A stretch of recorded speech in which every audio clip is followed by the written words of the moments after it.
Then we have the Arjun Vale, which is also I believe Cav focused faction. Basically, also a bit barbaric. Yeah. Well, I believe this one is a new one in here. I could be wrong. Yeah, let's move on. High elves. I don't need to explain them, obviously. Well, it's interesting. Oh yeah, they have. In the past, we had like two factions over here.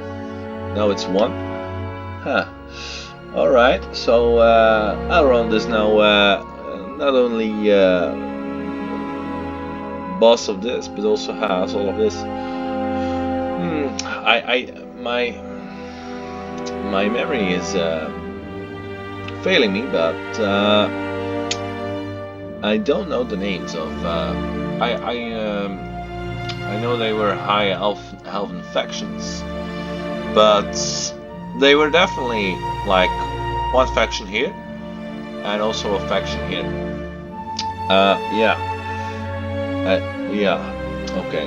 It has been too long, too long ago to remember. Yeah, but okay, a new thing, another change that I see. I personally I like it when the more factions there are, the better. But I suppose the engine of Medieval 2 is limited to a certain amount of factions. I guess this is why this has happened. Well, it will be alright. Right. Mordor.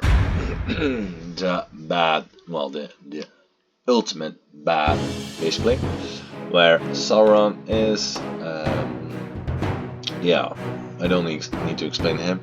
He's gonna try to take everything. Of course, he's gonna try to destroy Gondor first, but he will also go over here. He will basically try to destroy everything. Right. Dol Guldur. Also a well, they are allies of Mordor, of Sauron, and he's gonna try to corrupt the elven forests and basically destroy everything over here. Not as strong. I haven't seen them do anything. Most of the time they get destroyed, but we'll see how they will fare in this new version. Right, Goblins of Moria. These I believe I already have explained. They will try to, they inhabit the mountains basically, and they are enemies of the northern Dúnedain, but also the elves, and well, they are not as good as units. They will spawn a lot of low-level units, but they will spawn numbers. So yeah, that's fun to pit some high-tier units against a horde, basically. Yeah, I love to do that. Right, remnants of Akbar. Yeah, these are quite more a bit more potent. They have more stronger units, and they will first, of course, also try to creep down over here. Yeah, well, if you choose the Northern Dúnedainians, you will have to fight a lot. Most of the time, people think, oh, I'll pick Gondor and I'll have to fight a lot. Okay, you have to fight a lot defending against Mordor, but you are, you know, you are shielded most of the time. Okay, you have an enemy over here, which also will try to, you know, but you know, you are in like a safe position. You know, it's like a wall around you. But over here, the Northern Dúnedainians, They don't have this luxury. They can be attacked from here, you know. If it's even the worst case scenario, can be attacked from here. So yeah, it's it's really tough. It's really tough. Right. Orcs of Dúnedain. Also, they are the friends of these guys. Obviously, they will. These guys mostly spam over here, and these guys will go over here and spam over here. They will try. They will take on the well, the dwarves basically. If you play as a dwarf faction, they will be your enemy, definitely. Isengard, yeah, he starts very not so powerful, but this guy really grows into a powerhouse most of the time. He I don't know how he does it, but every time he just destroys Rohan, and then he tries to destroy Gondor. He has alliance always with Mordor, and well, basically every other evil sod there is. But I'm searching for them. Yeah, with the Dunelings. These are best buddies, Dunelings and Isengard.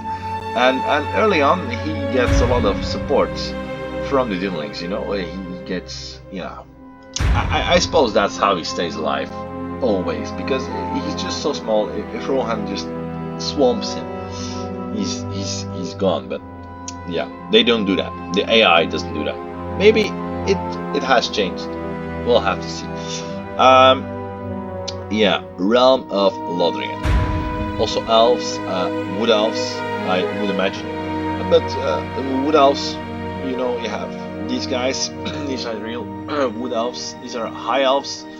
The ones I'll show you. Yeah, these guys. High elves. Also wood elves, but more sophisticated. Well, it's wrong for me to say they are not sophisticated, the wood elves, but well, the wood elves are more of a lighter armored faction compared to the other elven factions. Well, what's cool about the elves is they have armor, they have melee, and they also have like bows, all in one unit. So very flexible, you know. Yeah. Right. That's all the factions. Yeah, we have seen them all. Yeah, I am gonna obviously go for the Northern Dúnedain faction. If you want me to play any other faction, just give me a shout out in the comments, and I'll try to do my best to find the time to do it. But yeah, this one and all the other campaigns has stolen my heart because it's so bloody difficult, and I love difficulty, as you will see.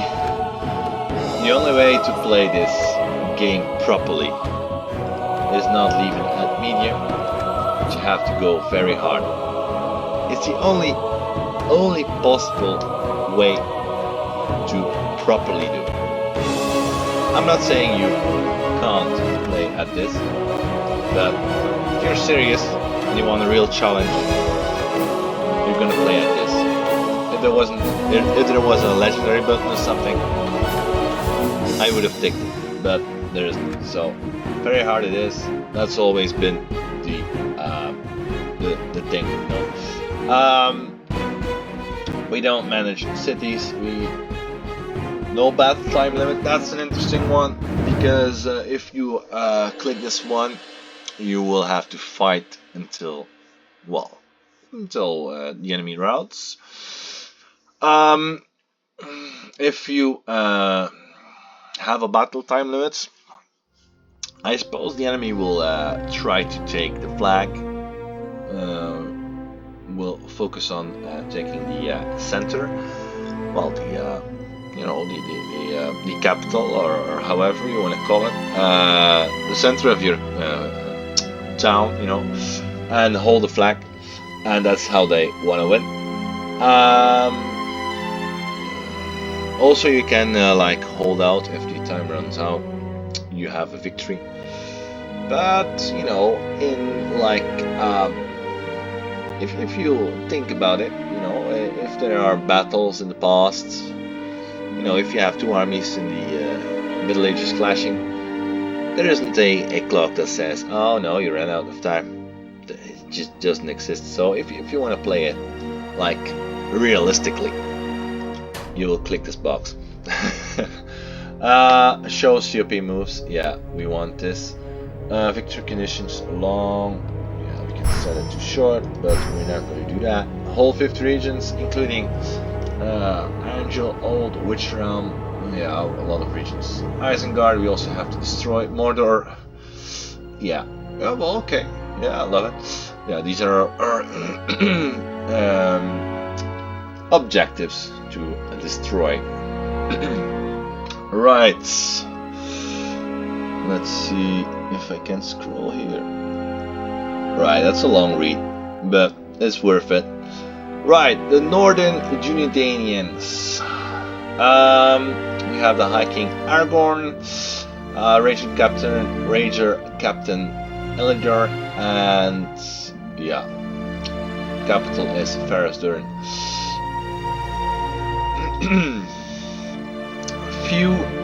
Few now remember them.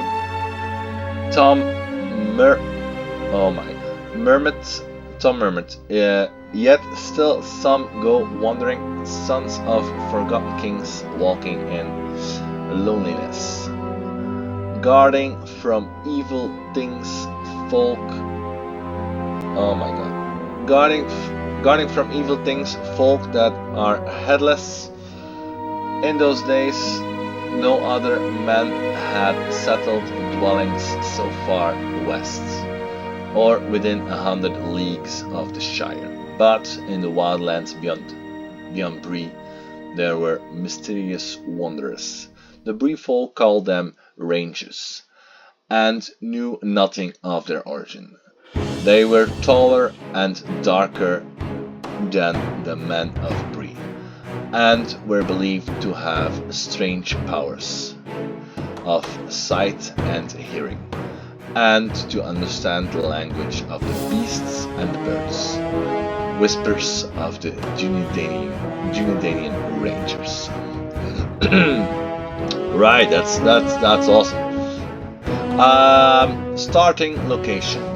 The Dúnedainians have only 3 settlements to begin with, and their armies are scattered across Old Arnor. Their capital is easily defensible with a forest blocking access and 2 rivers protecting its western, eastern, and southern approach. Amonsul, on the other hand, has only a few hills for minor protection, but is otherwise standing adrift amongst the plains. Likewise, Metrate stands isolated in the south, watching over the Barrow Downs to the north. Oh yeah, the Barrow Rights also we have. They are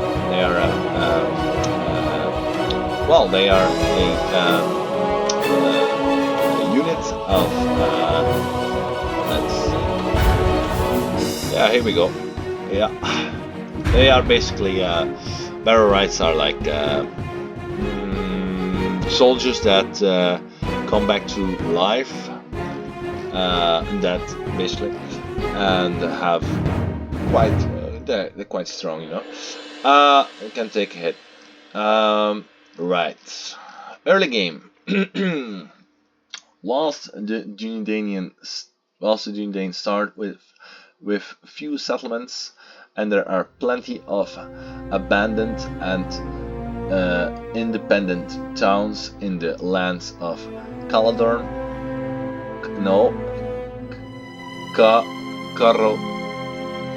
Cardulan. Cardulan. Okay, let's do that again. Independent towns in the lands of Cardulan are today. Yeah, that one is quite good in my mouth. And Rudar, but this one, Cardulan. Basically, that's how I pronounce it. And Rudar, including the great cities of Anuminas, yeah, and Fornost. Yeah, these are the potential great potential cities I'm talking about. Once you get them running, yeah, it's okay. Fornost is like a fortress. We will need to defend against these guys. Okay, and this is like a huge city. Once the independents are toppled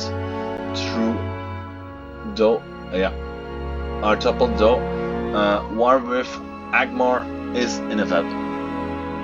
inevitable. The hatred they hold for the Dúnedain is fierce. Problems lie to the south and east, as well as the goblins of Moria have left their cave-ins to seek revenge on the surface worlds. Oh man. And the Dunelings seek to expand their borders so as to better prepare for war with Rohan. Yeah. That's what I'm talking about. So we'll be attacked from here, we'll be attacked from here, and we'll be attacked from here. It's an absolute slaughter. Okay. Right. Have a lot of work to do. Military overviews. The Dúnedain have retained much of their ancient wisdom. Retained much of their ancient wisdom, and their warriors are strong and powerful, with the finest human archers in Middle-earth for support. There are few enemies who can stand before the Dúnedain army. However, the long years and many wars have dwindled the Dúnedainian population, and their numbers are very few. Hope remains, however, on the shoulders of Aragorn, son of Arathorn. Wherever he goes, humanity flocks to his banner. Men of evil are turned back to the light. And will answer his call to arms. Oh yeah, okay. For virtual. Okay. Is he not a beacon of hope? Is he not a beacon of hope for all the free peoples? Right. Alright. That's awesome. Special features. Heartland recruitments. I suppose this is we can recruit also other soldiers. Wherever we take a settlement, like I suppose we can also recruit elven units and dwarves, and yeah, okay, we'll have to play around with that. Can form Arnor to reunite kingdom. Okay, yeah. So this is the mechanic I'm talking about, to unite both factions. Beacon of Hope, Arnor, Auxiliary Barracks, Reunited Kingdom, Mass Human. Okay, yeah. Fornost and Amnas. Yeah, of course, rebuilding. Yep. That has been done. Rare units, Dúnedain steel bows, and Sons of Numenor. Right. Okay, yeah, I have read everything, and now it's time to start the game.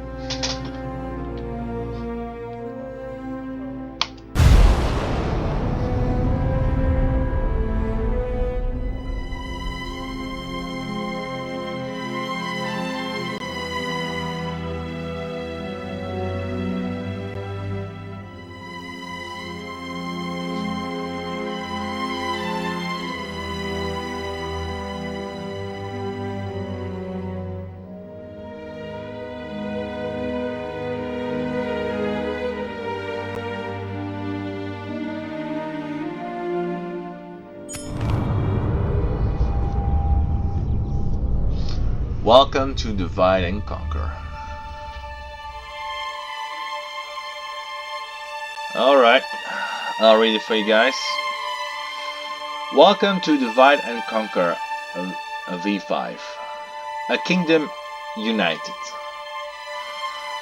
This message is designed to brief you on major changes between Divide and Conquer and vanilla medieval total war. Yeah, well, it's a lot of changes. Okay, I would ask you to take a few moments to read through this, as it will answer 80% of all the questions we get asked. Oh yeah, I can imagine they have a lot of questions, but yeah. Alright. Okay, this is all information, isn't it? Yeah, well, I probably know this, but clicking the mission button will now allow also display a faction overview message that outlines the key features. Yeah, okay. You will need a town hall or town castle. Okay, yes. Well, okay. Characters cannot die of. Ooh, characters cannot die of old age. Really? When they reach. Oh wow, wow. I'm happy with this. Yes, nice. Okay, so they cannot die of old age. Cool. Many units get a visual change to their battle model when they are. Oh yeah, well it should be. It's like a reward. Should be. All right. Bodyguard units have a hard-coded replenishment number, okay, of 77 on huge scale units. If a unit starts with more than 77, yes, a Trandwil for example, and he will not replenish until his number. Oh, wow, replenish until his number goes below. Oh my god, 70. Okay, and it will only return 77 in the number of unique cavalry bodyguards. Oh my. The number of unique cav bodyguards is lower but suffers from the same mechanic. Oh, well, that's okay. Well, there are no assassins, but there are merchants and diplomats and spies. Yeah, it's good you cannot screw us with assassins, murderer generals. Right. Diplomats are recruited from unique buildings. Yeah, okay, and not in every city. Only, okay. Well, it's nice, you know. Right.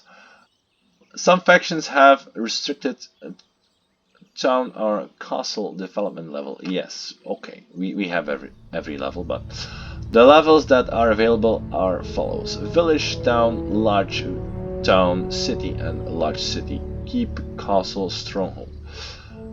All right. And Anduin, Enrath and Dunland locked to. Okay, yes, because they are like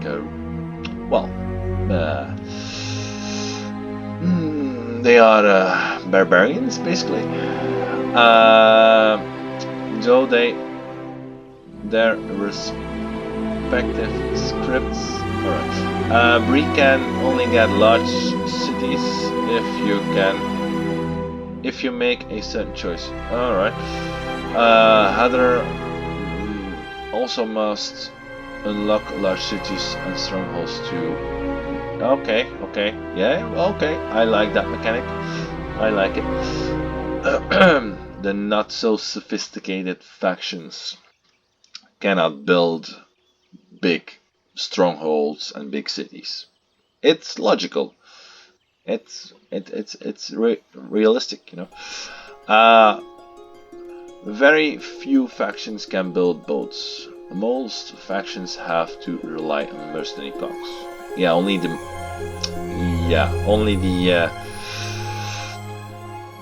elves can build boats, and I guess Gondor can also build boats.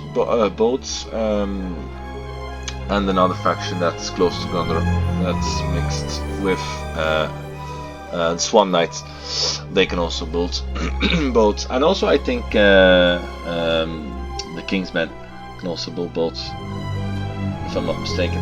Right, mercenary cocks, fine. When a faction goes below, okay. When a faction goes below on average 3 settlements, then a stack of 15 to 20 units will spawn and stand as the last stand of that faction. The stack will spawn only once and can be quite a challenge. Nice. Yeah, this also was in previous versions. Also some other things. It's a defense. It's to make sure the faction doesn't die as easily. But if you're like invaded by, let's say, Mordor, and they have broken through Gondor, one stack will not stop the flood, basically. But yeah, all right. Rebel generals. Okay, rebel generals and roaming armies under control of the independent realms will not attack you immediately. Ah, well, it should be. Okay, yeah, they're bloodthirsty. Okay. By pressing the... I wonder if they can take... will take attack settlements as well, or just armies. It's this... Okay, I guess both. By pressing Control... Okay. Scroll lock button, you can turn off. Okay. Yes. Okay. I don't know if I will do that, but keep it in mind. There are some compass models on the campaign map that have a fort hidden under them, but the model is part of a nearby settlement. And is part of Crane Arrows. That said, if the main settlement is out of your camera's view, the compass model will disappear and you'll see the fort model. This is intentional, not a bug. Oh, wait a second. The fort model. The view. Okay.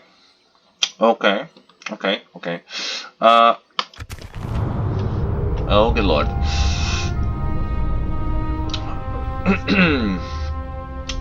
Yeah.